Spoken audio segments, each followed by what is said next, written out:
Welcome back to Crafted Reality, a podcast by LittleBiG. We're really excited to bring you this episode in which we talk all things LARP, live action roleplay. Our guests this month are Ian and Rachel Thomas, who've been involved in directing and producing LARPs and live action events for more than 30 years. They are founders of Crooked House, an organisation legendary for their high concept LARPs and ridiculously over the top special effects and sets. So, without further ado, let's get stuck in.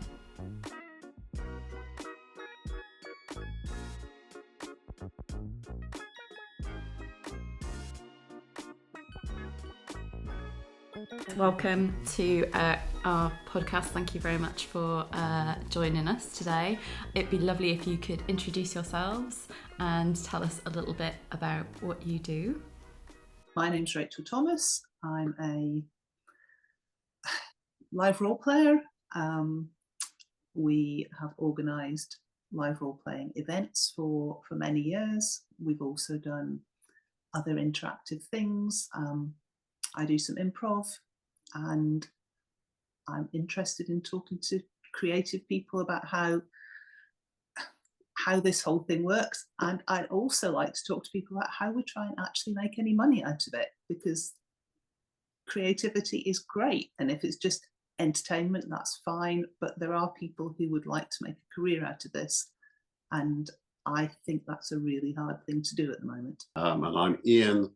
My day job is in computer games, has been for a long time, but like Rachel, I've been doing things with live role-playing, or LARP as it gets called these days, long before it was fashionable, probably 30 years or more now. When we do run events these days, they're pretty sporadic. They're very high budget. We spend an awful lot of time and effort in them. We make no money from them. As Rachel says, they're very much a labor of love. And we're trying to make people go, ooh, about things, just kind of be amazed by things and be unable to understand how things work, or just to have fun. We are not trying to carry through particularly serious messages or anything particularly artistic or dramatic. We're trying to give people escapism, I think is probably fair to say. Yeah, and escapism for us as well. It's the event should be fun to run, even if that's only in retrospect. Yeah. That was so nicely worded in terms of, the day after, maybe not so much, but a few days, maybe a few weeks, or maybe even a month or so, it's fondly remembered. I was just going to ask, actually, for those who perhaps don't know, can you tell us exactly what LARPing is? Oh, exactly is hard because everybody's got different definitions. But for us, it is taking on a character in the same way as you might do in something like Dungeons and Dragons.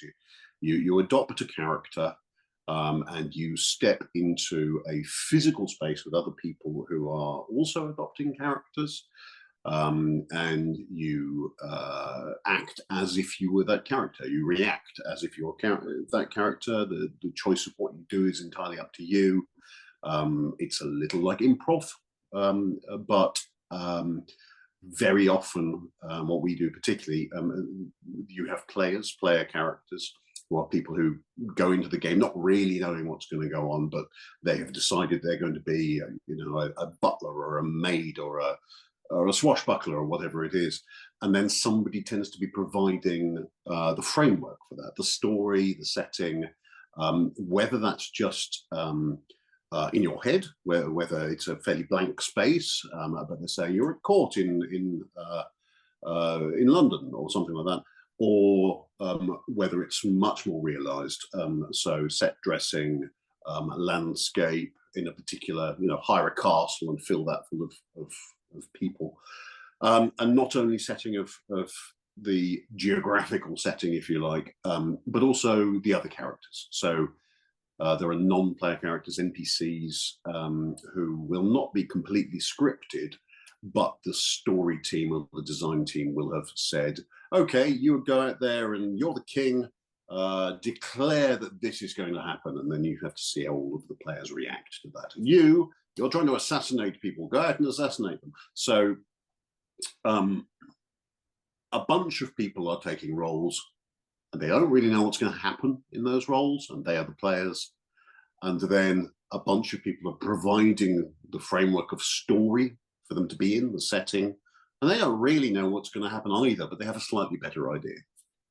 And I would say most commonly with live role playing, you're dressing up as that character.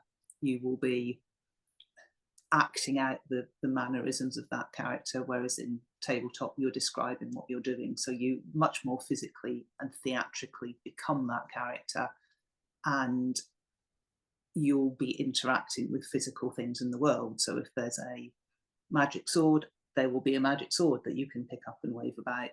If there's a code to crack or a puzzle to solve, there will be a physical thing that you can interact with and move and pick up.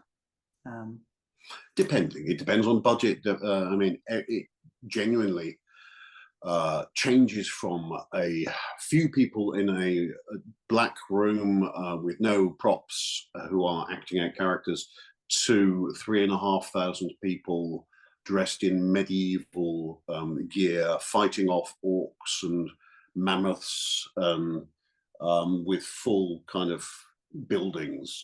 It's a huge spectrum, and the genres are huge as well. So it's traditionally has been medieval fantasy, because that was the easiest thing to do if you had some woods and some cloaks and a sword. There are now a whole range of LARPs, from Victorian in a castle or stately home to high concept events where they convert the whole of an indoor space into a spaceship, or physically build a spaceship in there. Dark Ages things. In one case, it's converted a submarine into a spaceship, I think. But yeah, and genres not just in the settings. There are very academic approaches to LARP. There are very psychological study approaches to LARP. There's a particular thing called Nordic LARP, which is a particularly kind of branch of it, which is much more about analysing the interactions of people and dealing much more with drama or with trying to explore real-world problems. For example, we've seen LARPs where players will be playing out refugee roles and trying to get across a border. And all of the real world implications of that trying to be explored in that kind of LARP. We tend to, occasionally we play that sort of thing, but we tend to run, as I said, things which are much more escapist. You want to be Indiana Jones, you want to be a musketeer, yeah, that sort of thing. It's fascinating. How did you guys actually get into LARPing? Can you remember, was it being a player, or did you go straight into making? What was your origins of getting into LARPing? It was being a player way back in Aberdeen when I was quite young, probably 18 or so, I think.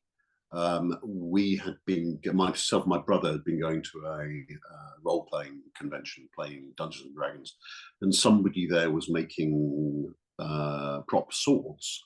And was running a little mini adventure. It was around the same time that things like Nightmare were on TV, so that was the sort of thing that really grabbed our imagination. So I think the careers advisor at my brother's school had said he had to go be a carpenter or work with egg boxes or something, and he wasn't having any of that, so he went to work with this bloke who made swords. And I did a bit of work for him as well, and it kind of took off from there. We played a bit. When I went to university, I started running LARPs there, and going to there was a yearly festival. There still is a yearly festival. There are a few, which was thousands of people, and that was just an absolute revelation. that all of these people are playing this shared hallucination all together. And that's really what caught our attention, and we kind of carried on from there, I guess. I started playing tabletop, so I bullied my brother into letting me play with his friends because I didn't know anyone else who would tabletop. Went to university, and that was where I met Ian, and we set up the Cuckoo's Nest, which is the Glasgow University LARP Society, which is still running. More than 30 years ago, I think now. Yeah, very long. So we started running adventures with that and playing. We went to the Gathering, which was this big festival LARP once a year, and then got more involved in that. And as we started to play more, we went along to a bunch of events and went,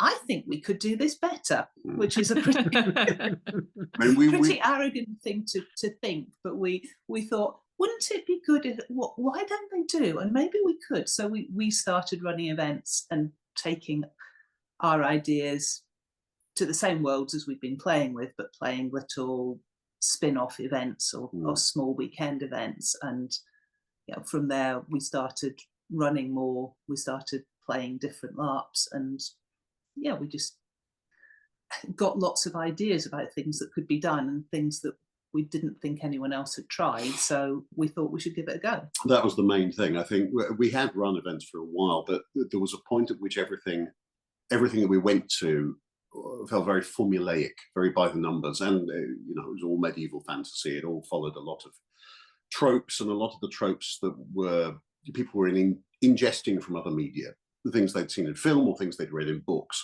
And I've lost count of the number of magic rings you stumbled across, that sort of thing.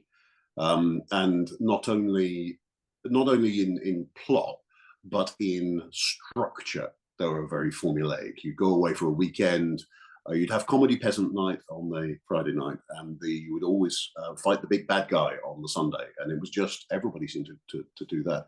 So we tried out very different story structures.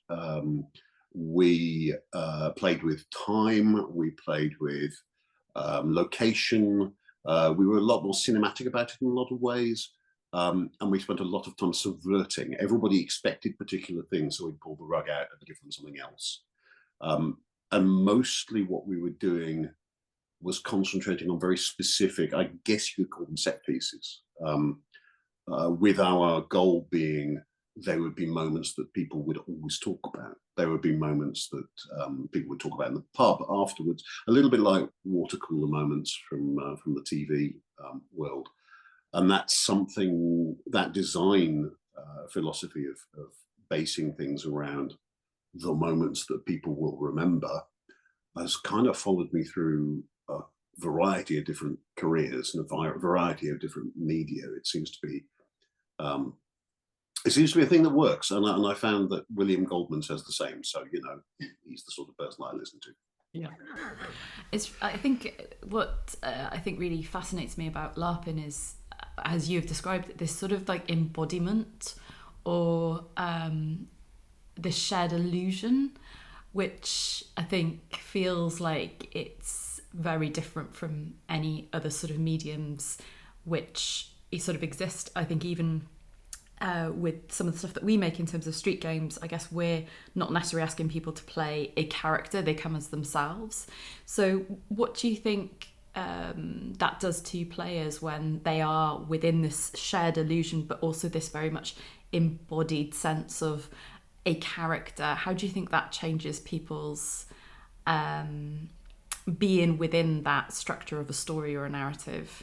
So I think it's really interesting that even if you're playing a character, you're still inhabiting the physical body, and a lot of the emotions that you're going through are still physical changes in the body. So you're running effectively different software but on the same hardware, so you can have quite emotional reactions and involvements to things as your character, and that's not it's not a false emotion. It's not something you're putting on. It's genuinely something that you're experiencing, which I think can lead to LARP being a very intense effect. I mean, some people do it more than others. Some people are very definitely playing a character whilst others are being a character.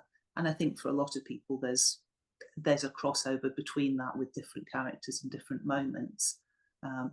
But it enables you to get complete escapism because you're so focused on another person's problems or experiences that it's really hard to think about what's going on outside the game. So from the point of view of getting away from it, from real life, it's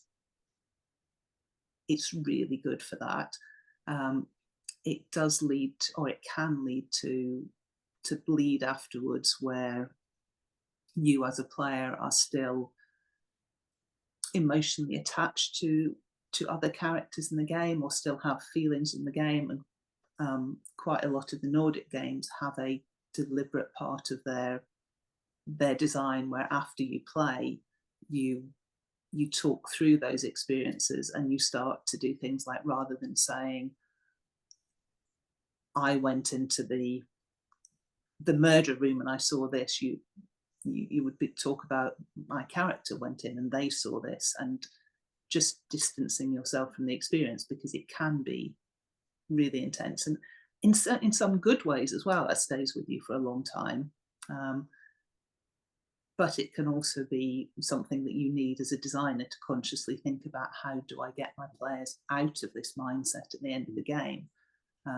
And I still have much more emotional responses to things like First and Second World War history, because I've played games where I was there were people going off to World War One, or I was a radar operator in a World War II game during the Battle of Britain, and because I experienced emotions to do with that, I then I think more connected with that bit of history and more connected with those people's stories, which can give you a really interesting perspective on the world afterwards as well.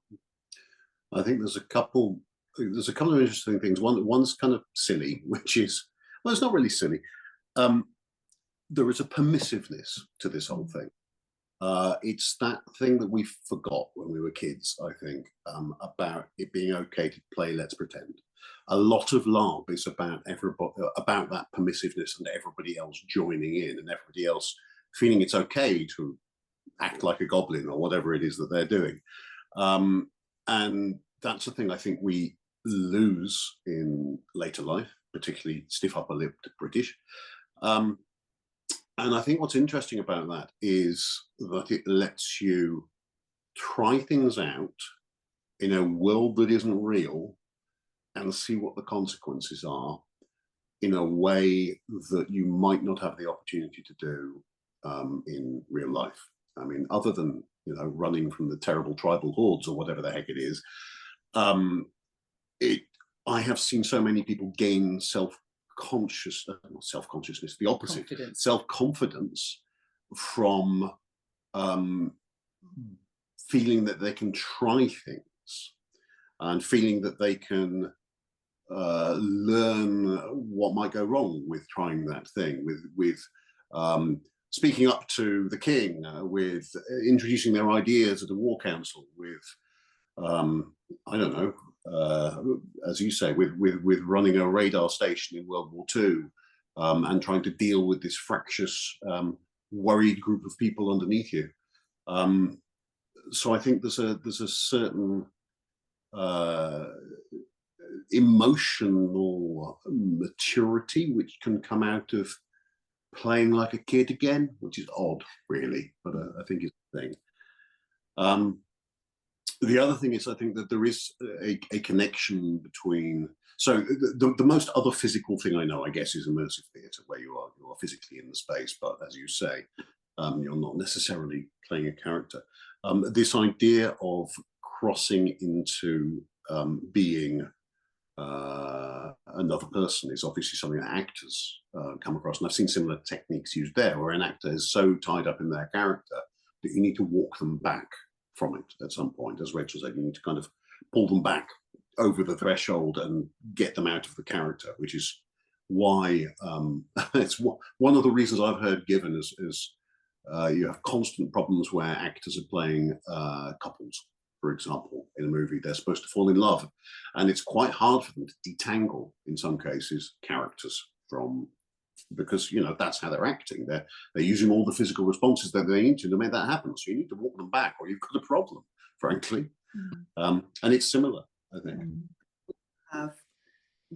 There are quite a lot of LARPs which are long running, so you will play maybe 4 events a year or even more as those same characters, and you end up with characters who have history with other characters in the game, characters who have friends in the game, and you may not know those people at all outside the game. Or being able to recognize them necessarily. Because of the costuming and makeup and things. So you can have lots of history, lots of memories as a character, which sort of go into their own little box. And that's, you turn up at the event, you put your costume on, and it's like Mr. Ben stepping out through the wardrobe again. You're stepping into this world, but it's a very familiar world, and you have all sorts of associations and often goals and aims in there, or motivations, which are very important to your character and therefore to you when you play them.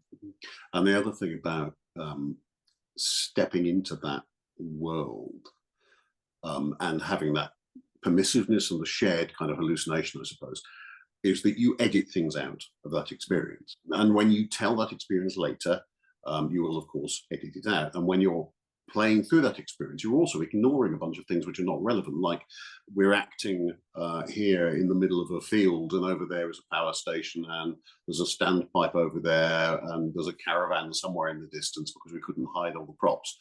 If you film it, typically it's terrible. Filmed LARP really doesn't work because it's not designed for film, and because the people involved are not actors. Some of them are quite good at portraying characters, but they're not actors, and people forgive that, and people ignore that, and people edit that out of the experience, and they won't remember what we might see as flaws if a camera looked at it. So it is very much that's why I said shared hallucination. It's a built consensual reality together, and it's not necessarily what you see out of your eyes.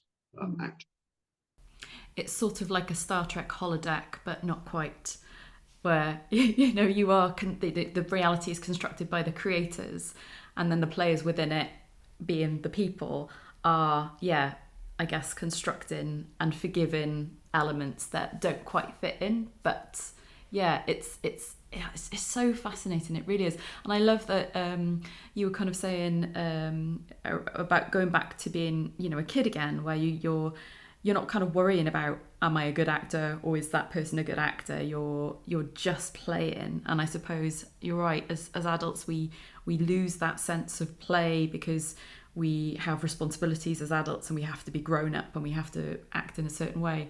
And I think there's something kind of quite magic that there is a place for play for people, and a place for people then to build community through that play.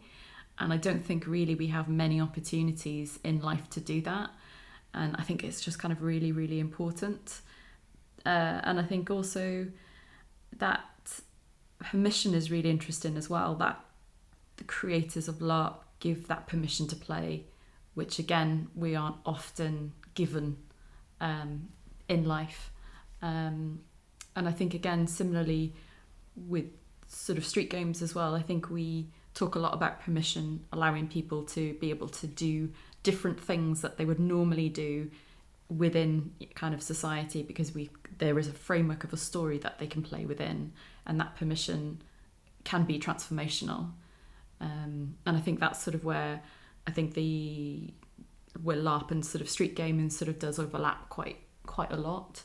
That permission for play, that permission to be able to, for an hour or 2 hours or a weekend, be able to connect with people that you've perhaps only just met, but you can walk away from that event and feel like you've known them for a lifetime, which is just absolutely magic.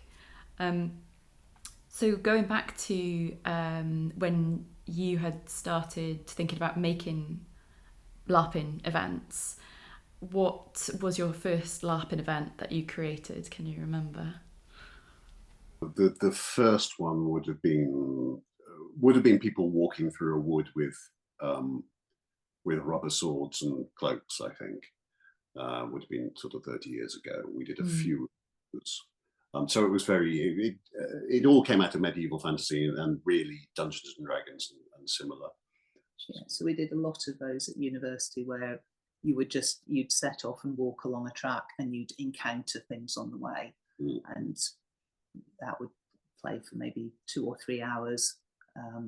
And some of the encounters would be things that you talk to, and some of the encounters would be things that you hit.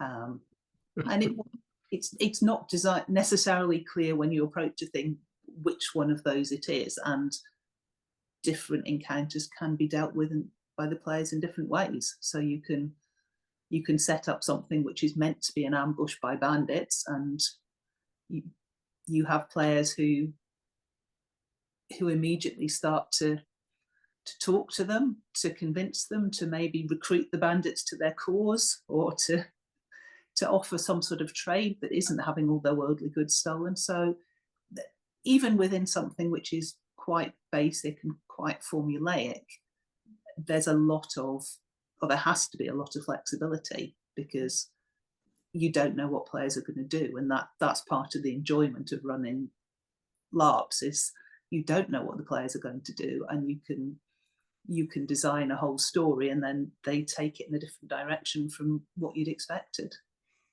I think probably the first event we ran, which was more of the format that we run now, it was a horror game set in medieval Wales. It was part of a much bigger campaign that somebody else's world, and we took a little bit of it and went, okay, in this specific world we will run this medieval horror event, which was based around cannibalism, if I remember. But it was structurally interesting because it was much more a sandbox. Rachel's described what we kind of term linears. They go on a Lord of the Rings style trek. You hit things and they talk to you and you carry on. This was a much more sandbox event, much more like a computer game. So we place a series of things around a map and hastily rush all the props to them if it looks like the players are going in that direction, that sort of thing. But it was also an experiment in how far can we push horror.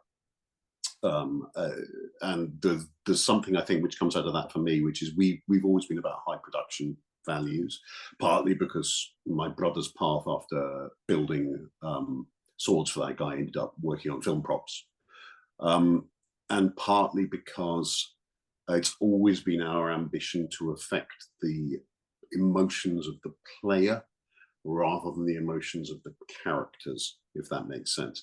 And that we had seen a lot of horror events where a nasty monster would appear or something like that, but you can see that there are two people holding it and it's a prop, or that you hear spooky sounds and you can see that there's somebody there with a speaker making the sounds. And so the players aren't so scared of that. And so we do quite a lot to hide the work behind the curtain and actively affect the players. And I think that was the first time we really tried to push on that. I think notable things from that were things like we'd invited the players to dinner. There was a nicely dressed table with things like roast chicken on it, and hidden inside the chicken was a plastic bag full of maggots. So we served some of the chicken, and then we cut more of the chicken and opened up this bag of maggots that oozed out onto the plate. And it's quite hard, even if to suppress any reaction to that, even if you're trying to, as your big brave character, the idea of seeing something that you've just eaten or you're just about to eat that is actually decaying in front of you, or that got quite a reaction. And we did a similar thing with a charnel house, which actually had organs from a butcher. So we dressed, rather than making latex props, we dressed it with actual dead meat. And again, people were surprised when they went to touch something that it was actually,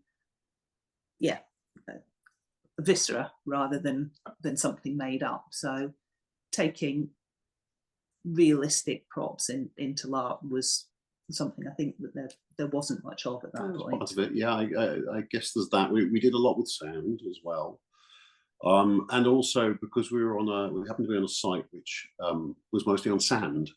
Remember, we could bury monsters, which is quite useful because you could have them leap out of the ground at you, which was all very well. I do remember forgetting where I'd buried them and standing on one, but that's a detail. But yeah, I mean, and again, with all of those things, it was about trying to find those moments that people would remember, because it didn't really matter about the quieter bits then, or the bits which you might term boring, because they kind of get edited out. People went away remembering those moments. And again, you talked a lot about your LARPing being very cinematic. Those things that you've described, I can kind of actually picture them in my mind quite, particularly the maggots and the chicken. I can really see that. So is that how you always approach your work? Do you sort of start with sort of a genre and then kind of map out moments through imagery, or do you map the moments out through in other ways, or how do you kind of storyboard this structure of LARPing? Because you also mentioned about existing IP and using an existing story world. So how does all that work, really? I think it's a combination of the two.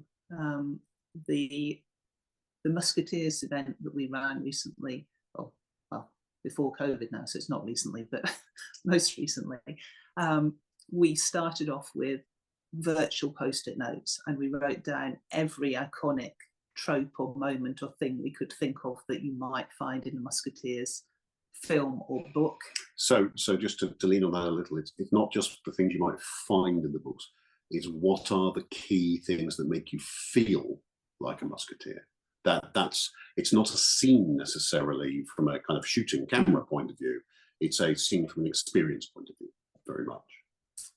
So things like picking up your lunch in the tavern by, in the middle of a tavern brawl, picking up items of food and taking them away, or swinging on a chandelier, or some of it is what do we want the players to feel. Some of it is, wouldn't it be amazing if there was this particular scene, or we want them to go to the court of Versailles and talk to the king, or we want them to go. So that there are also big moments that we want to have somewhere within the game, and then we can take those and shuffle them around to make the plot. But things that we think that it would be absolutely iconic if we could get this scene in, where do we put it? So there's that part of it, but equally, we don't try and script everything by any means. We put in some set pieces, and we have a rough idea where they might happen, but the players will not necessarily follow our suggestions at all. But we can generally improvise on the fly and find a way to connect it all in. But we also try and give them lots of opportunities to make things happen for themselves. We give them the material for a scene, and we let them find it themselves and go, oh, I have this, I don't know, I have discovered there's a secret chamber in this room. It's not being used for anything, but I know that I'm supposed to steal a painting. So if I hide it in this room, and then somebody else finds out about the secret room and hides a different thing, or dueling, for example. What we haven't said is that LARP almost always has a set of rules associated with it, gameplay rules, game mechanics, in the same way as Dungeons and Dragons and things like that. in the traditional sort of LARP, it might be how many times can you be hit before you fall over, for example, or how do you cast a magic spell. We try to create these sets of rules, these game mechanics for each of the games that we run differently, in a way that's appropriate and makes you feel like you're having the moments that we were talking about.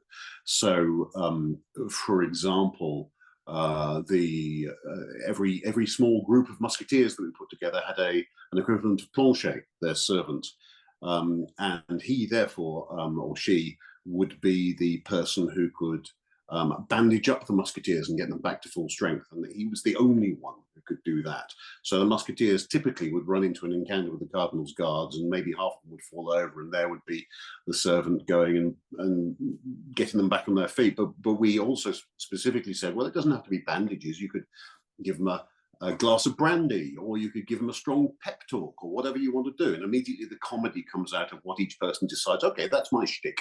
I'm going to go with this. And that's come out of this quite loose rule system that we put over the top. Similarly, with something like dueling, we always want, if you're a musketeer, we always want you to be the person who can win the duel. So how can we do that if people aren't good at sword fighting? Well, most of the people taking part had a little bit of sword fighting from previous LARP. But we came to the conclusion that if it's a proper duel, a proper person-on-person duel, the sort of thing which has, seconds and all that kind of thing, we actually determine the outcome between the players off camera, if you like. Quietly, they'll have their seconds will have a chat and figure out who it is who's actually likely to win this, or dramatically it would be most fun to win this. So they go back and they tell the duelists what's going to happen. And then if you're the person who's losing, it's your job to make the other person look as good as you possibly can. And so it plays out and makes that person who wins the duel feel great and makes it look good for everybody else who's watching. And that was our idea for the mechanics. So that's what we put in as a rule for the game. But what we hadn't realized is that people would go, does it need to be swords? And so when the game actually happened, we had drinking competitions, we had dancing and poetry, I think, at one point. We had small grenades. We had grenades. We had duel by grenades, which was quite a thing. And so that's a big part of what we try to do, is not just set these big set piece moments, but also try and give them a load of tools which they can use to build their own entertainment when they're in the mindset and the genre that we're trying to get them into. I think the other thing that's important there is casting the NPCs, the non-player characters, who are our supporting cast, who as characters will have their own motivation or their own goals, but they're also there to make the game for the players. So to allow players to have iconic scenes where they challenge the cardinal, or to out-trick Rochefort. And I think having good NPCs really makes such a big difference to how your player feels, whether they are feeling like the charismatic hero, or whether someone is really oppressing them and providing a suitable protagonist for them to rail against. So Rochefort shouldn't be, it's not like a game between Rochefort and the player characters. He's not trying to win. Of course, the character is trying to win, but the player of Rochefort is trying to be a great experience as an evil villain. So probably doesn't hear whispers between two of the characters, or might accidentally drop some incriminating evidence if it's going to make fun for people. Or and most of the people we have playing our characters are people we've known for a very long time, and we trust to know that it's not about a challenge between the supporting cast and the players, because this comes from games. It started out in that mentality, I think, and there are still lots of starter players who go, when they're playing monster characters, who are going, right, I'm going to beat the players, and that's not what it's about at all. And I think we've got the cast who can deliver that now. It's interesting you mentioned that, because we've always kind of spoken in terms of when we're looking at the street game and someone holding an area or holding a zone or a location, and we've always looked for people that basically can just run really good workshops, like facilitated workshops, and the acting bit is the secondary part of it in many ways, because you're trying to get the players from A to B effectively within that location, in some way, like you say, you're trying to give them the best possible experience. And that doesn't mean to say that someone's going to do a 10-minute soliloquy and then go, okay, off you trot. And the guy's like, what the hell was that, So it feels like some really similar thing, language is different, but, that kind of, who are the best people we've found are the people that can almost maintain their kind of like workshop head while delivering kind of like an emotional character. But I kind of wanted to specifically kind of ask a question. The one thing I guess we've kind of, and it's interesting the Musketeer example, because I can, in a story sense, there were lots of Musketeers. There wasn't just the 3 that we make films of. I don't know how many times, 20 times or whatever, how many other films there are. So it kind of logically, the story already allows the idea of multiple heroes. There could be hundreds of Musketeers. They can all be doing their thing. They can be in groups of 5 or 6, and they can be going around. And I think we've always struggled with that hero moment as a concept within street games, in a sense, because we've never really, we've never come across one specifically that is it's kind of almost like this. Musketeers is a great example, because you've got this individual group that are going to go and do their thing, but they're kind of doing it for the greater good of Musketeers. And so I just guess, am I getting to a question? My question is, have all of the ones you've kind of worked on where there's multiple hero groups, are they all part of a larger kind of overall group of people, or like, how do you manage that ability to, allow, I don't mean everyone to win, but do you know what I mean? Like everyone to kind of go, oh, I'm this hero, I'm this hero, I'm that hero. Because I think we've always struggled with, particularly when we're bringing big groups back together again. So, they'll all kind of run out, go to their location, come back together. Basically, they've kind of done the same stuff, whereas I guess it's slightly different with LARPing. So I haven't got a question. I'm just going to ramble. Are you asking about whether there's a win or lose situation for players? So can some players win and some players lose in a traditional game sense, or is it much more complex than that to make, I guess, what you're asking, a satisfying player experience at the end of a weekend or at the end of 2 hours? Or is it not about that? So it entirely depends is the answer, and it depends on the LARP, in that there have certainly been games where you've got the horde versus the volunteers, and there'll be a big battle at the end of the day, and somebody will have won and somebody will have lost. I think from our point of view, it very much comes down to the player fantasy at the start, the genre. The Musketeers was a result of us asking that question. There are only 3 Musketeers, there are only 4 Musketeers. We can't deal with the fact that we're going to have 35 or 40 players. How do we can't run a game just for 5 players. How do we deal with that? And the answer actually came up. The answer came via an existing Harry Potter themed LARP, where it was divided into classes, I guess, and you've got the Gryffindor thing going on. And we thought, well, if we fragment the Musketeers in the same way, and instead of treating it as a group of 35 heroes, we treat it as, I think it was 5 groups of 6, or I can't count. And each one with their own servant. That means that we can then start targeting those hero moments at those individual groups. And we worked it in such a way that they weren't repeating the same stories group to group. Each group was following a slightly different story. One was following the story about the theft of the Queen's jewelry. One was following a story about Cardinal Richelieu wanting to become the Pope. And we had these intertwining stories, and then they'd kind of meet up in the middle in the kind of masked balls or bar fights or whatever it was, and so they got to hear little bits of each group's story, and that was deliberately to try and make each group feel special. They were doing their own thing. Sorry, Richard. I was going to say with that as well, we had a storming the castle scene where the idea was that each group were approaching the target from a different place, and with that you had your group of 5 or 6 musketeers, and the other players helped to play the forces defending the castle. So you really did have a small group against 50 or 60 people who were all briefed to, fall over with the slightest touch, or if you got hit by a hail of cardboard boxes, then that was a stone wall that had fallen on you, or equivalent things. So they got to feel really cinematic that they were going up against all these other forces, and they had about half an hour of that each, and then we reset, and another group would play their castle scene. So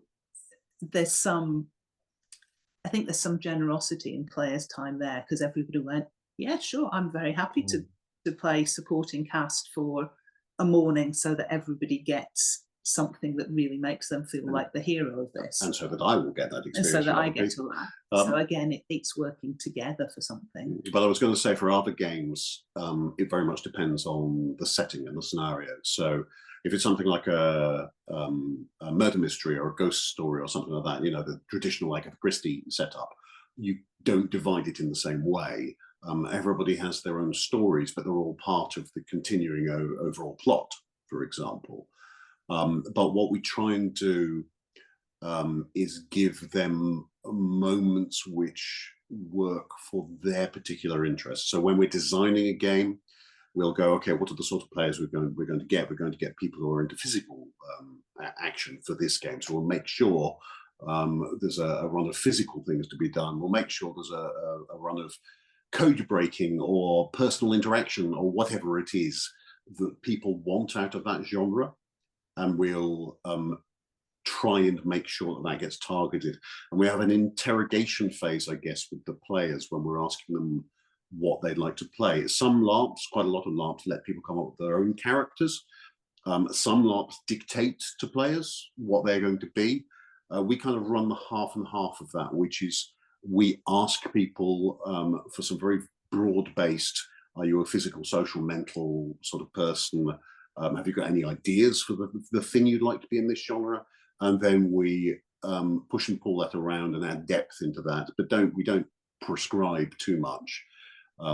But we get a fairly good idea of the sorts of things that player will want to make the game something they find enjoyable or something that they remember, and make sure that we either set up the tools or we have the set pieces for them. It's also probably worth saying that we've been playing it long enough and we've got a bit of a reputation, so that people we sign up, or people who sign up for our games, most of them we've got a pretty good idea who they are already. So we know that this person would definitely respond well to this sort of thing, for example. And I guess the other thing to remember is that LARP isn't necessarily about winning. There are lots of people who play characters who are not going to be the hero, and their win condition of the game may be to finally have that tragic conversation with their lost love who's married somebody else, but at least to declare their hopeless love and know that it will never come to anything, or something which is it's not winning the game, it's not defeating the dragon, but it's a particular goal that their character has. It's a progression. It's a progression of their story. Yeah. And it's everybody. We try and make it possible for everybody to have an arc of some sort, if they choose to seize it. I think it's fair to say. Because you very kindly asked me to be an NPC in the Musketeer LARP. Was it called All for One? All for One, yeah. And I had no idea what I was getting myself into, but I have to say that weekend was one of the most amazing weekends I have ever had in my entire life. I mean, I think you totally downplay how you describe it, because I felt like for the whole weekend I was in a film. So I guess part of the time I was a character playing the Queen, but then the other time I could kind of pootle around as a sort of floating player. And the battle scene that you described was insane, because there were cannons. There were cannons, right? Or am I, is this part of the illusion? They were like real. There's literally nothing, Maybe it was just somebody with like a kind of, brain CGI. Yeah, but, it was just incredible. There were, cannons and muskets.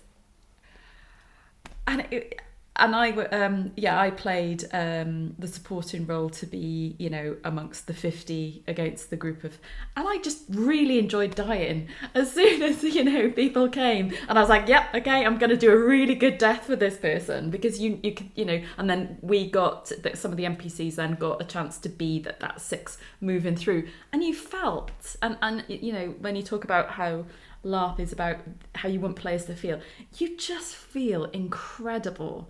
Like, it is just an amazing feel-good medicine that you're given in that time, and that scene was just brilliant. And then I think the other fun thing that I got to do, not playing the part of the Queen, but as a kind of, I can't remember how you described them, but you'd created what you'd called like a sound stage, which I thought was really, really fascinating, where we got to be kind of, I guess, almost like avatars within various different scenes. So different groups would come in one by one.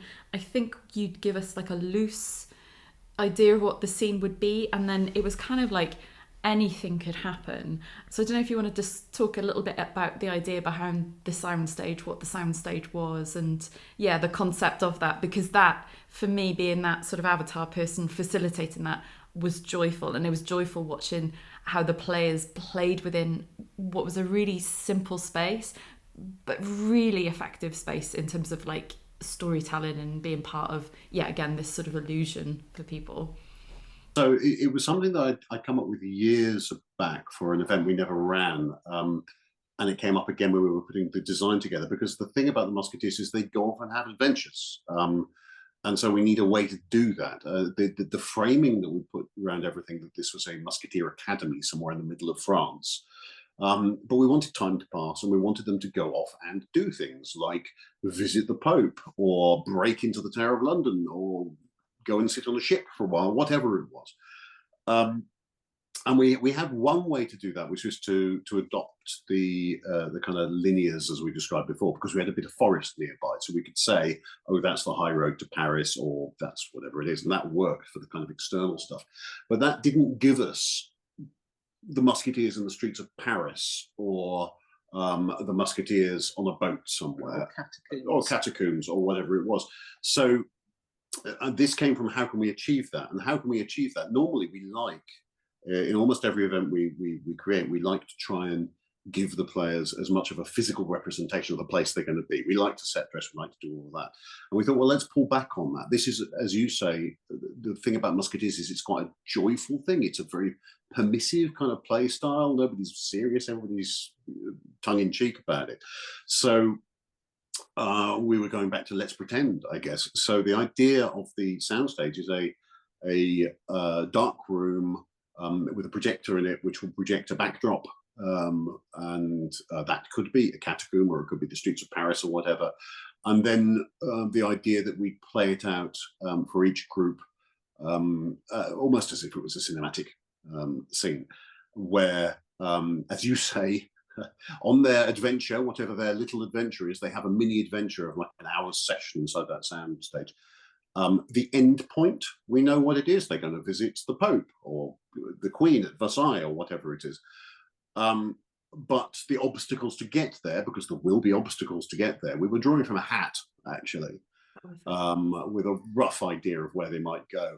And then you were one of the people. We had a small crew of people, and sometimes a bigger crew when we needed it, who would come on that stage as extras and play whatever roles were needed for that particular obstacle.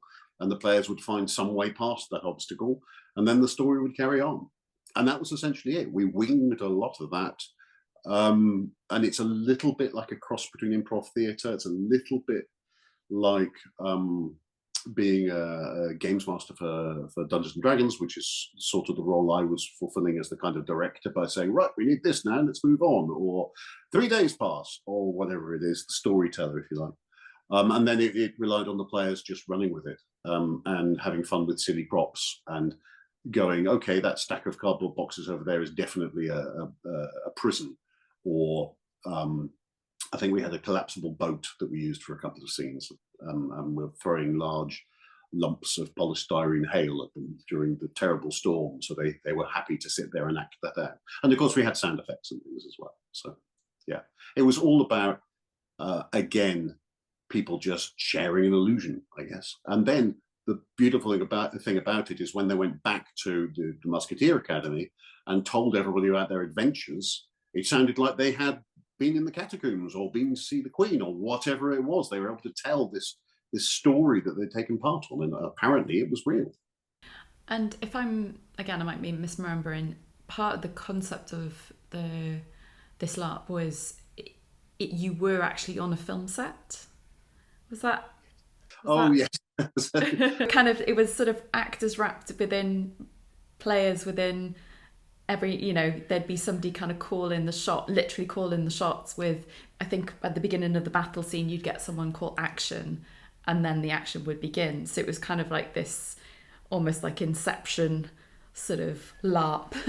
Yeah, it's a wrapper that we've put around a few games, and the wrapper is really there to remind people to do things cinematically, to play up, if you like, the 1950s adventure style of cinema. But it enables you. It's a good way of you can cut the game, you can move it along, so you don't have to explain how they've got from point A to point B. They're just there. Yeah. It also enables you to do nice things like in the 1950s pulp adventure, they travelled by map. We put them all on a series of rows of seats. We had a big map and we drew a red line across the map, and this was where they were going. Everybody sat in their plane and went along in their plane making engine noises and having turbulence, and watched the line go across the map until they got to Constantinople. And you can put in bits like that, which is it's a concept everybody's seen and everybody immediately knows what you're doing when you bring it in. And it's just a bit of light relief. Yeah. And the cut and action thing let us do things like, for the drinking dueling competition, if I remember rightly, they'd be sat in a bar in the dark room in the soundstage. So it was just a table and a couple of chairs, and there'll be a bottle on the bar, and they'd start the drinking competition, and then we'd cut, put a whole bunch more bottles on the table, and action again. And clearly some time had moved past in this drinking competition, and then we cut, put a load more bottles on the table, and so on. So you've got these little cinematic and it just makes people giggle, which is a big part of it, I think. I was kind of going back to my non-question, I guess, and I think you come to it. Yeah, well, not really, but we'll give it a second go, shall we? I think it's kind of, I think that knowing that now about the idea that the kind of experience in a sense was unique for each group, but then also was kind of like stopped and started, because obviously, like you say, there's that kind of like mechanic that allows that to make sense in a way. I think if we, looking back to the things that we made a good few years ago, if we'd have kind of, I think we were quite, or I was quite maybe scared of like losing someone out of immersion, if that makes sense, and we kind of had this almost thing that we found that was scarily like the length of a feature film, like about an hour and a half in, suddenly bang, someone's in there. Just before that, they're not quite, and just after that, it's starting to get dangerously immersed, and you can obviously carry it on. And I don't know if that is a genuine thing why feature film was that. It's probably length of a role in a film or something technical, but it just so happens to be. So I guess it's kind of interesting how, like you say, you've kind of had those cuts and things. But I guess what my question was around that is, there's a lot of work when we're doing the stuff where we're literally running around a street, and there's a lot of people observing what's happening that are either actual players seeing other players and kind of giving them the nod and seeing them run down, and there's obviously the public as well. And I know a number of your pieces are away from the public, so it's not like it's suddenly going to be someone walking their dog. Well, maybe it will, walking their dog and like, what the hell's happening? But I wonder if there's anything you could kind of talk about how people change from, playing to viewing to playing. Has that ever been I guess in a way it's the 50 people, protecting a fort, but in a sense they're changing their role, they're adapting their role specifically for other groups.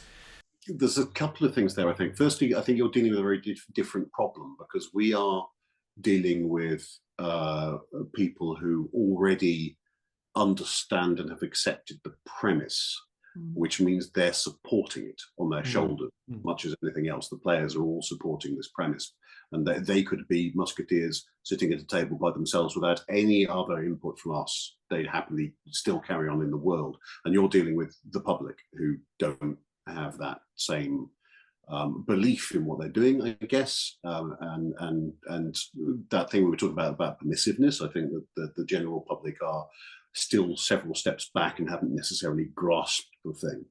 And I don't mean grasped as in understood, I mean grasped as in kind of seized it and gone for it. So that helps whatever we do.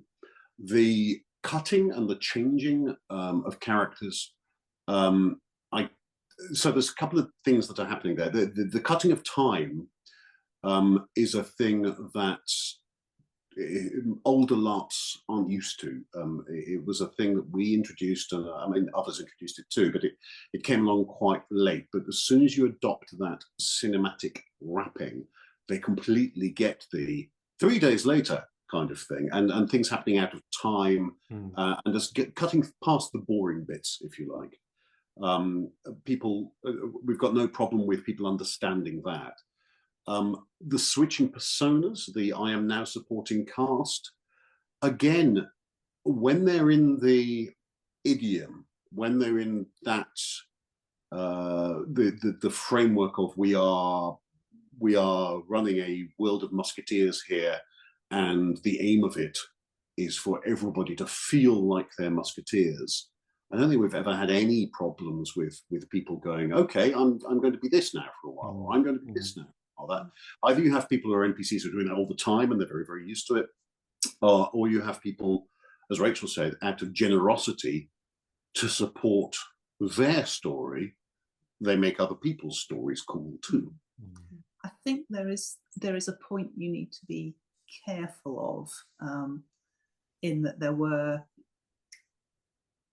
some parts in the game which were NPCs interacting with NPCs, and you need to either limit those or you need to give players an agency into it, because what you don't want is your players then standing around as 3 or 4 important people have a conversation and they don't feel like they can do anything, because you're it's kind of suddenly theatre almost, I Yeah. guess, in a sense. you're becoming an observer rather than part of the story. And it needs to be, I think, a brief snapshot before you bring somebody else in, or you cut that scene and you move it on, because there is you can feel it, just a shift in the energy of things, where people go from being invested in it to being an observer, and if you leave that for too long, it's hard for them to get back in. And that's certainly something that I've noticed in similar things, is that when you feel that, okay, well, I've done my bit, and now it's on rails. And now it's on rails. Yeah. We're now watching. It's a different feeling, and that's not really what you've bought into. So there's a couple of things in what we try to do about that. One is back to the people playing our NPCs. They are experienced enough to realise that that's happening, because we don't necessarily have eyes on all this stuff. It might be happening in a secret room somewhere. But if they will be good enough with this stuff to go, there's only 2 of us here and 1 player, we should try and make this bigger somehow, or get their opinion involved, or just take a step back. Typically, you have situations in games where there is some sort of commander, I guess, who might be an NPC, like the Queen or the King, or what have you, or the leader of the army base, or whatever it is, and then a problem will come to that place. The evil knight will arrive, or whatever it is, and typically people will take that problem to the king. Now, we try and deal with that in two ways. One is to actually not have the king be an NPC. That can work. But the main thing is the king is well enough briefed and understands what he's doing well enough to say, oh, I don't like fighting people. That's your problem. You go and deal with that. Or win your spurs. Go and defeat this knight for me, or whatever it is. It's there for them to push the story into the player's hands, or assign people to deal with the problem. And I guess the other way we deal with it is by, again, years of doing things, for people to realize that we are very unlikely to make a thing which they can't poke. So we always try and write these things with the possibility that it'll all go horribly wrong because a player will step into the middle of it. But our crew, our NPCs, are good enough to roll with that. But I think you need to have the ability for there to be good interactions with the NPCs, and sometimes having two NPCs and a player in the room for a short period isn't the wrong thing, because things like Punch Drunk, one of the things that I think people who are keen on Punch Drunk theatre really enjoy is, can they get a one-to-one, or can they get a small scene where there's not all the audience there, and interacting with one or two of the characters who are special makes the players feel special as well. So you don't want to take away that, but there is okay, we've done this little thing, we now need to widen it out and get everybody else involved, or more people involved, so that we share the love. And I think the key for that sort of interaction is either the player has to feel like they're involved in it and part of it, or they have to feel that they have learned something super important, which they can use as currency, if you like, or as a lever to steer the rest of them. Blackmail material, whatever it happens to be. So the idea that you hear two characters interacting and they are betraying something to each other, that's actually, that is not a sit and watch moment. That's a, ooh, I hope they don't see me sort of moment. So there has to be a role for the character in all these places. Because again, like just thinking back on that whole weekend, it felt so vast. Like the whole thing, from like being a person who's never done any kind of LARP before, let alone play like an NPC, to just, witnessing everything unfold. And it just felt like, you had been transported in time, literally, to somewhere else, because the site that you'd chosen was amazing, down to kind of the costumes that players were given, because everybody were given tabards. The NPCs had these amazing costumes. Each sort of locational space felt like you were different, again, transported miles from the main house that you were in, even though literally the house was, to your right. I'm just thinking of the battlefield. And things like, I remember we also had like dancing lessons, which were really, really joyful, all the kind of really traditional sort of dances from the period of time. Amazing. And then also I think we had sword fighting lessons at one point, and combat lessons.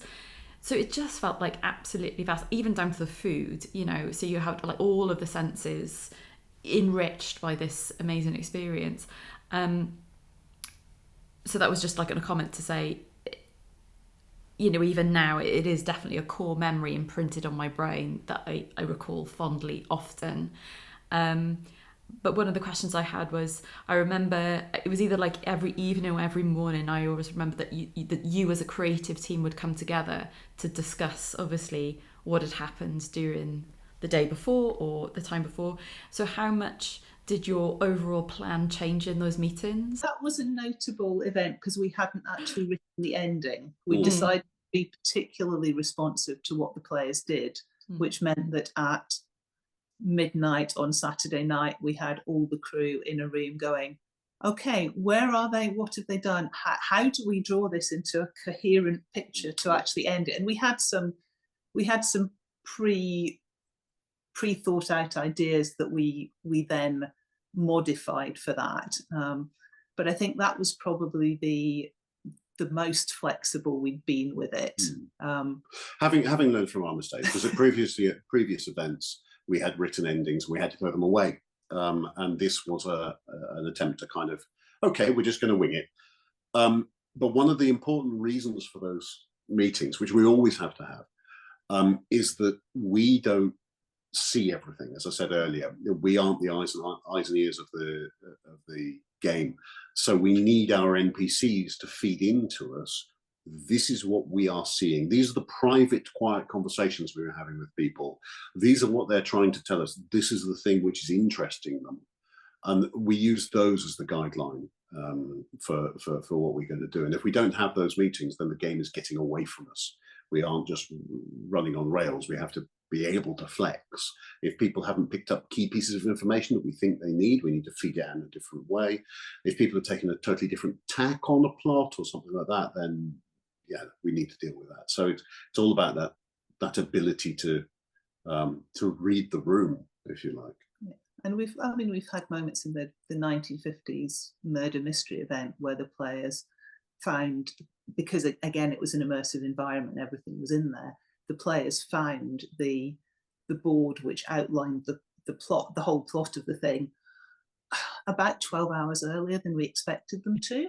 So we then had a frantic creative team meeting going, they've got the possibility of finishing this like a day earlier than we should do. What's going to happen? And then thankfully, being players, they got distracted by something and they went tangent, and we could gently guide the game back to we expected. If I remember, a couple of servants went and stole the board back again, didn't they? Yes. We stole the board back and hid it, and that was wonderful, because we had it was a really heavy chipboard physical family tree, and we had to carry it up the stairs, and this thing bounced up every step.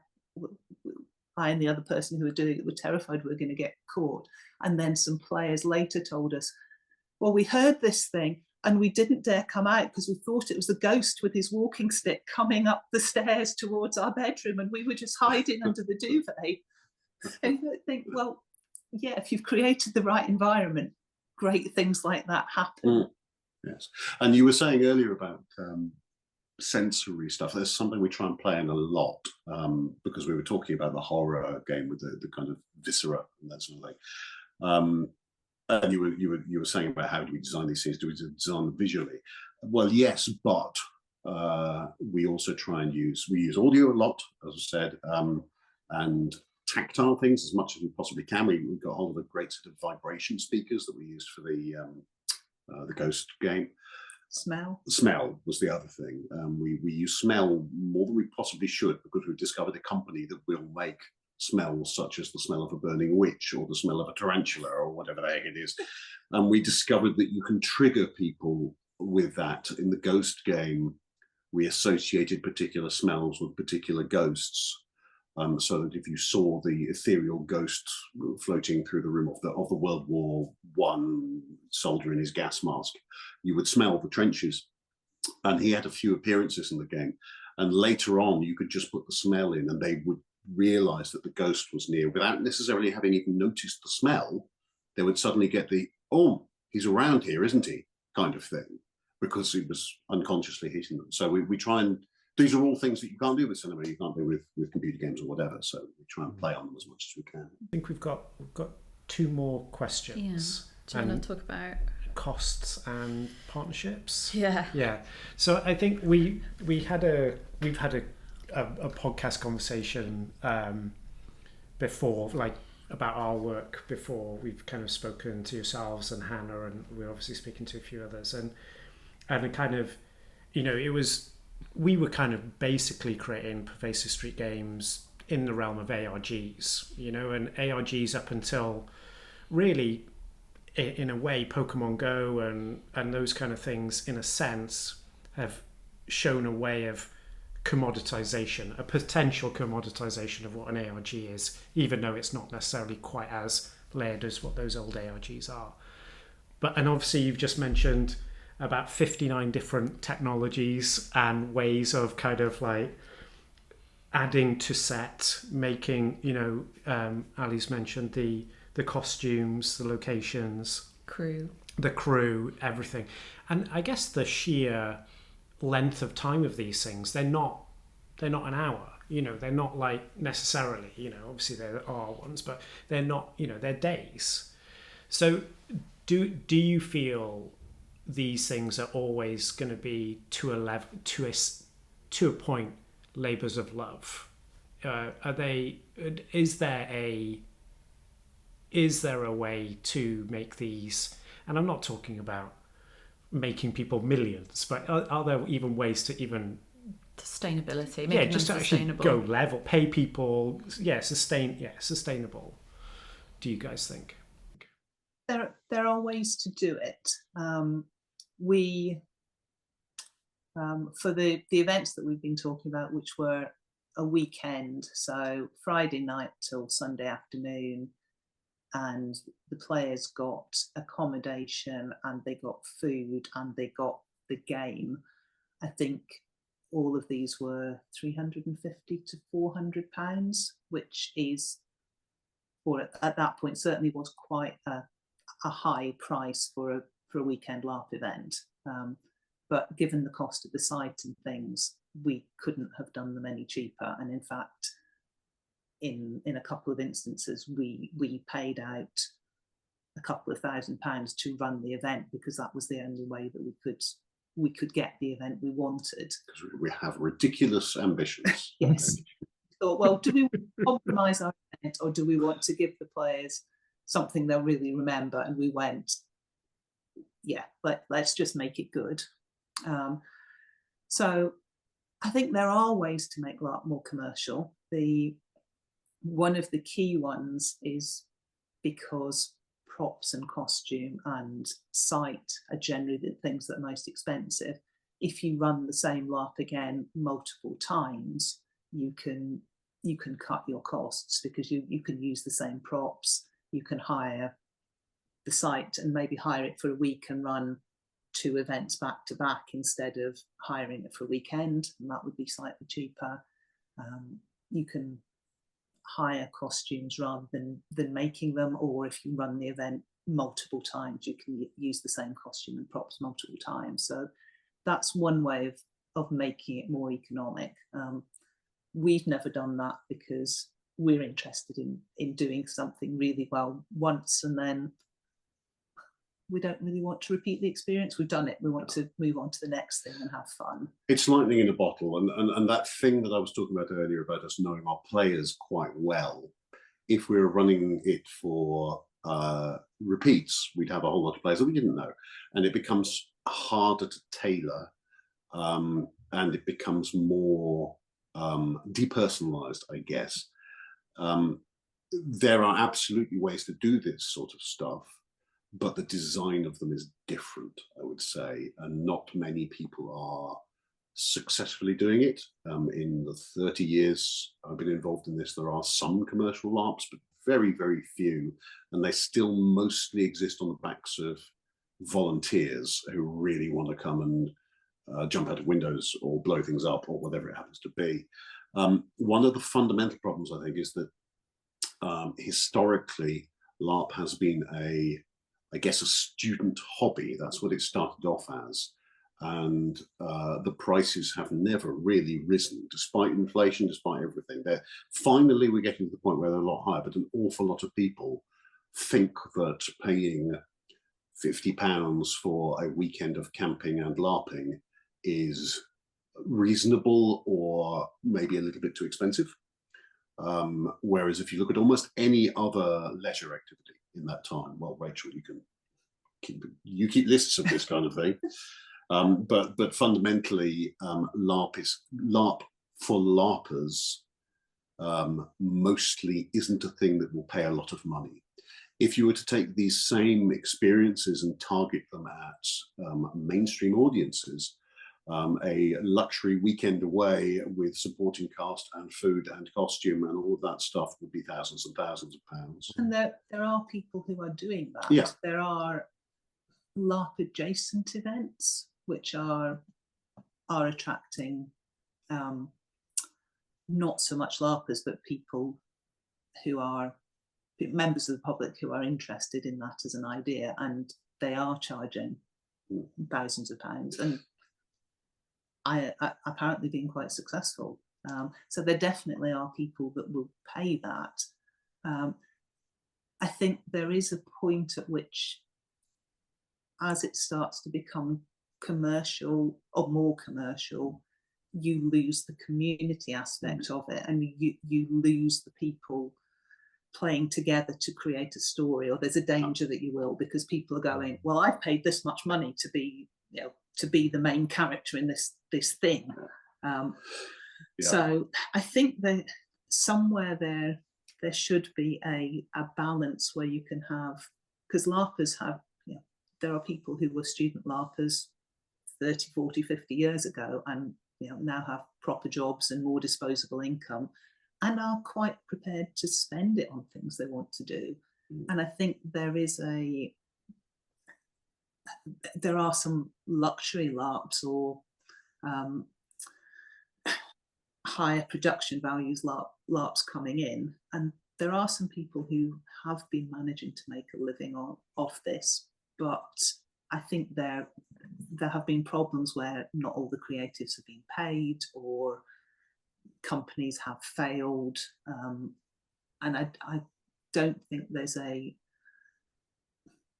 there are very many companies where they're actually managing to pay people a decent wage and produce something which is fun to play and has that community, and there's not a perfect sweet spot that anyone's hit.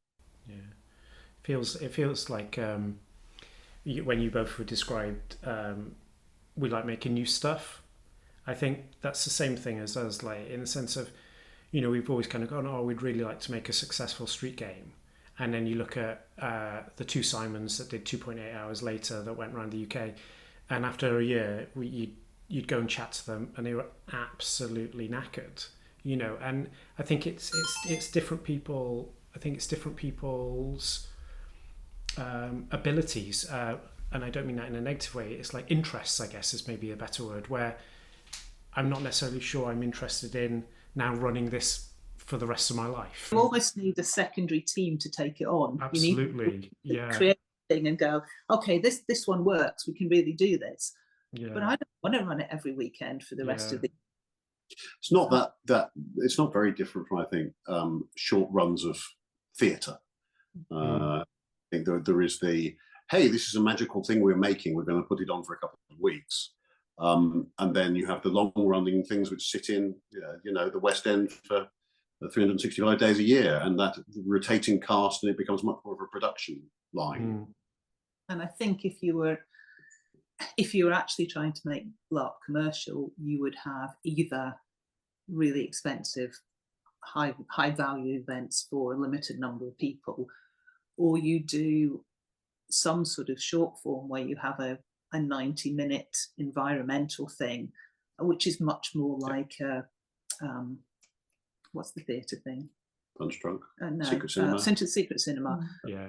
More like a Secret Cinema thing where you have a location and you have NPCs or characters you interact with, and you maybe give your players a very brief character or a single item costume or something on the way in, and you could charge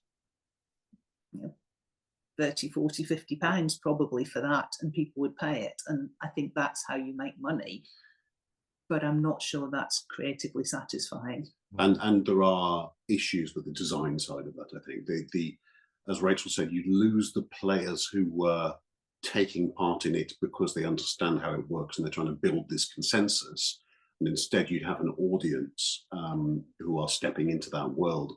And that means you have to deal with things about the permissiveness of it, where you set their boundaries, what expectations they have, and it's a very different model of design. And this is the sort of thing that Secret Cinema and Punch Drunk are dealing with in various ways. And we've seen secret cinema kind of modify over time from being a here is an audience and a thing is happening into being a here is an audience and they're starting to participate in with some of our storylines. And I think that's been a fairly hard road for them to get to make sure that everybody feels that they're in some way the star of the show. So it's a hard problem. It's almost like your creative team would need to travel along the LARPs that people are involved in. So like creative team A goes with LARP team A, and then they do a LARP, and then they do a different LARP in B, and they do a different C,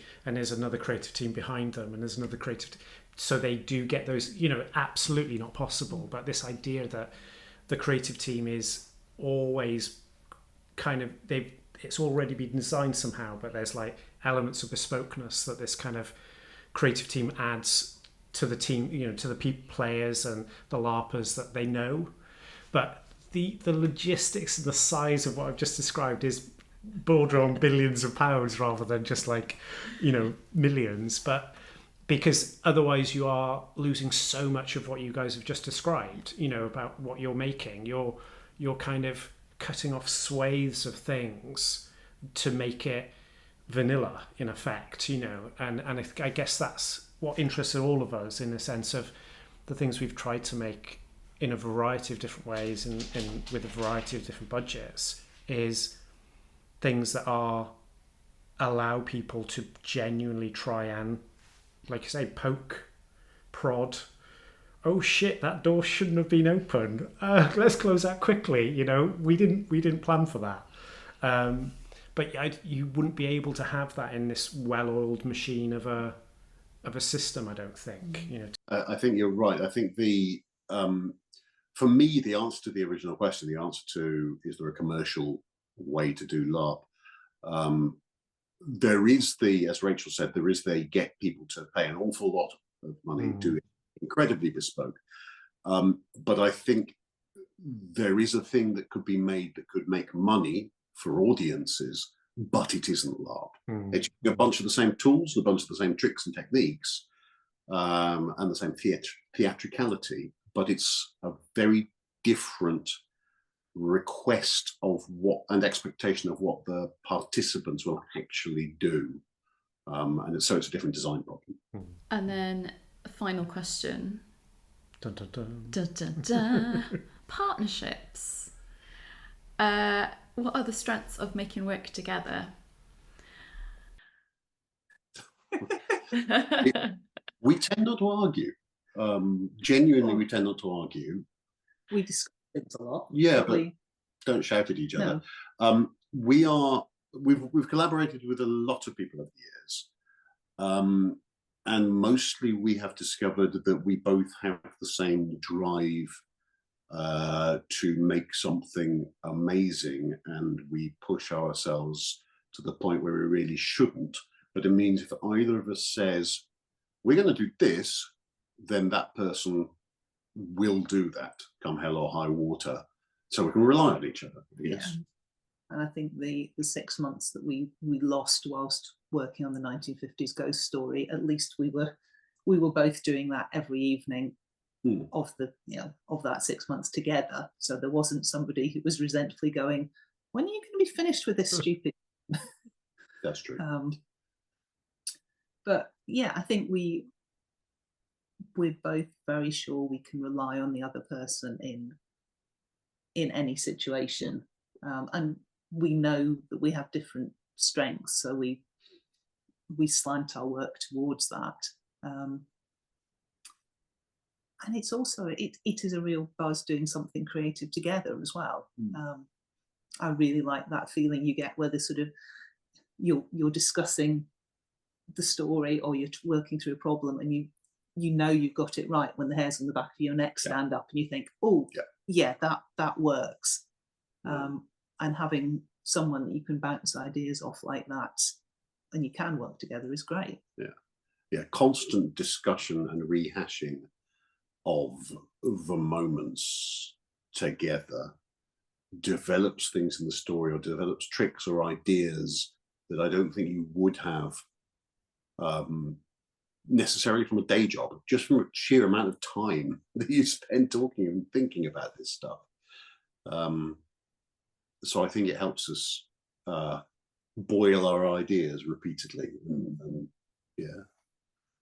Do you find so someone was describing the way they thought as an individual they actually needed to write, and by writing they were kind of indirectly kind of manifesting their ideas, and in a similar way with you guys, almost maybe not as harsh as this, but interrogating each other's kind of like going back and forth. It almost makes the idea more sophisticated and robust, because I think we often go, you know, that thing we spoke about that was amazing, totally broken because of this, this and this, and I've just realized what they would do. And I feel like it's almost like by having two people, you're able to slip into designer and player, and each, you know, in terms of like the person goes, oh well, I'm just thinking about it now from a player's perspective, I don't think I would have done that. And then you kind of then slip back into designer or even production, or, you know, whatever. Like, it feels almost like you end up LARPing in a way, the actual you know, like you put on many hats, I would imagine. Is that similar to you guys, do you think? Yeah, I think so. I think one of the consequences of spending a lot of time playing different characters is that ability to step into other people's shoes. And look at it, as you say, from the situation of the player. And one of the best design tools I've ever found for creating any interactive experience or any story is to just tell it to someone repeatedly at length. And they will poke holes in the story or query you, as you say. And sometimes, because you're in the act of telling them the story, you'll go, oh, wait, that doesn't work. But it's the repetition. And each conversation is a refinement of it, I think. And I think we come up with something, if we're discussing things together, invariably we come up with something which is much better than the original idea. So the multiple iterations and having different people's input on that is good. And don't you think this will be funny? No, that won't be.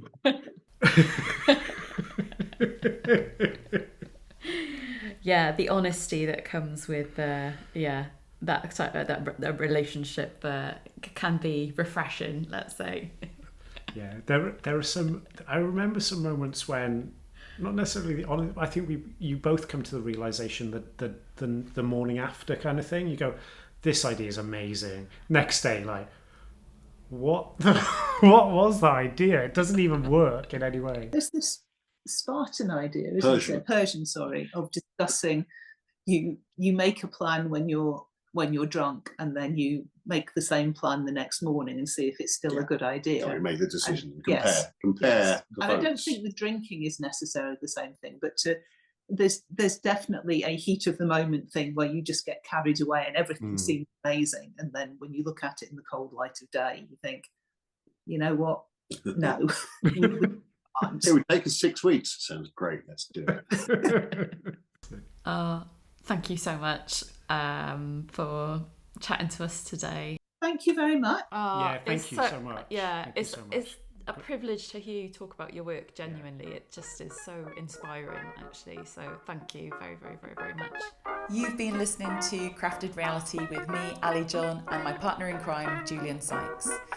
If you did like this episode, please remember to like and share with anyone you think might be interested. See you again soon.